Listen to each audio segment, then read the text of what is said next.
Morning, Sam. I just got back from yoga. My voice.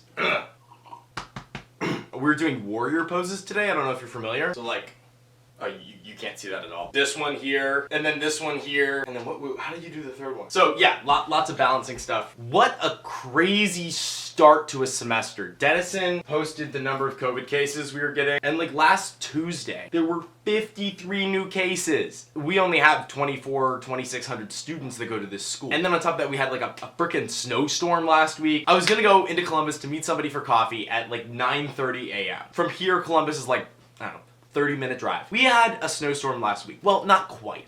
We had a rainfall followed by a snowstorm last week. So I go out to my car at like 8:30. I'm like, okay, I have plenty of time. I can scrape the snow off my car.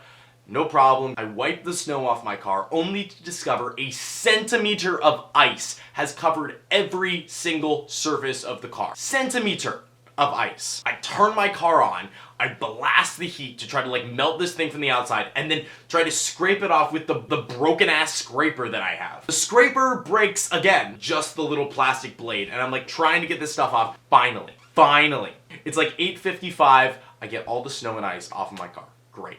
I get in my car to move it. I put the car in reverse, step on the gas, nothing happens. The car is like wedged into the snow. So snow fell and then other cars drove and they plowed, and so it created like this barrier next to my car, so like my car was almost like in this ditch. And then underneath it had been water, and so which had frozen into ice, which gave zero traction whatsoever for the car to move.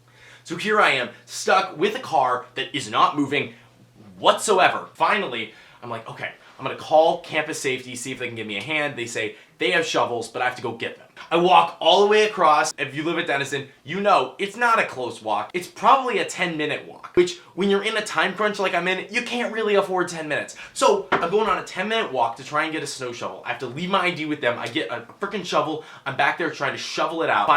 Finally, this amazing, beautiful, lovely human being comes by, and I kind of shout him down, and I'm like, hey, dude, can you help me push my car out of the snow? We like get it up, and I get in and like put it in reverse and try to go, and then it slides back in, and it's like, oh my gosh. So finally, after literally an hour, started at 8:30, now it's 9:30, and then with this guy's help, we practically lift it up over the snowbank, get it out onto the road. It's running great.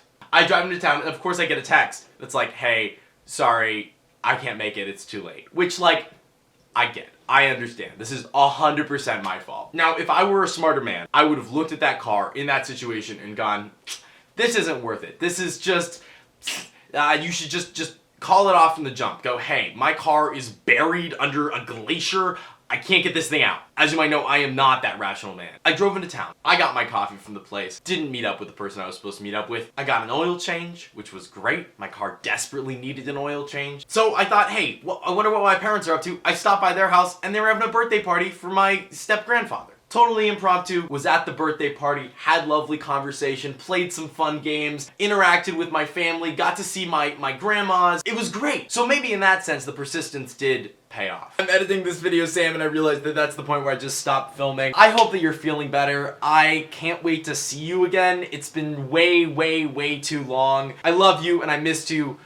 I'll see you on Thursday, and hopefully in person before that.